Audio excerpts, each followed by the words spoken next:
ու դա դատարանը ընդունեց օրինաչափ։ Ու երբ որ Մուրադ Հովակիմյանի գլխավորության դատավարությունը գնաց ինքը կարդաց վճիռը վտարել, մենք դիմեցինք Արդարադատության նախարարություն, որ ինչա կատարվում։ Ոչ մի արձագանք, դիմեցինք դատախազություն, ոչ մի արձագանք, դիմեցինք հակակոռուպցիոն, ոչ մի արձագանք։ Ու մեկ էլ անցավ 1 տարի, տեսանք նույն գնահատողները մեր հարևանի գույքն են եկել գնահատում։ Այսինքն անպատժելիությունը սահմանը չի ճանաչում։ Այս կառավարությունը ինձ թվում է մի հատ սկզբունք է որդեգրել, բացել սահմանադրությունը ու ինչքան կետք է խախտել։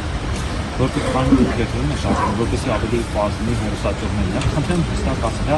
ինչ քառակուսու համար ինչքան են ձեզ առաջարկել եւ ձեր պահանջները։ Ուրեմն հիմա Նորագյուղի օրինակը բերեմ, քառակուսու համար ես Կոտրոսի բնակիչ եմ, Նորագյուղի օրինակը բերեմ, 2021 թվականին Տիգրան Աբինյանը, ես մի քիչ առաջ ասեցի, փող վարչապետ եղած ժամանակ հայտարարեց, որ ֆիրդուսիների տրամադրում են $1000-2000։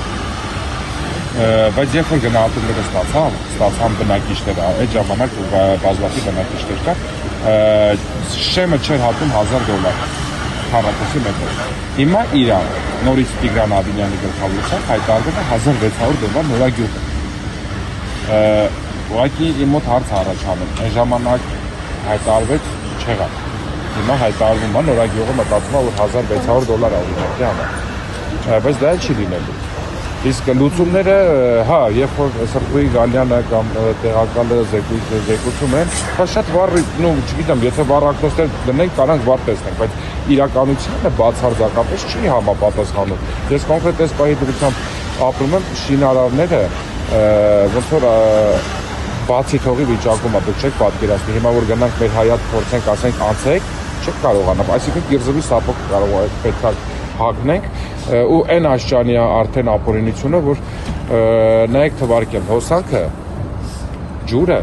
մեկ է գազը, օդային իրար կպած գալիս է։ Մի անգամ կառուցապատողին հարց տվեցի, ասի շատ հետաքրքիր մեխանիզմ է կարել։ Գազից հոսանքից երբ որ պայթուն լինի, ջուրն էլ տրակի, որպեսզի հագցնի։ Եթե դες շատ խելացի են կառուցապատողները, կառավարությունը թող օրինակ վերցնի, ամբողջ իր գերատեսչության շենքերը նմանատիպ ինքը կոնստրուկցիա հավաքի։ Ու որ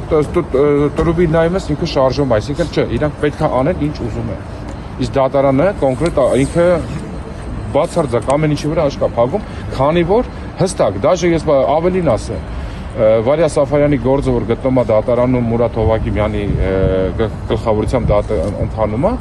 հստակ հավաստիացնում է, որ ինքը հստակ արդեն վճիռը, չնայած 3-4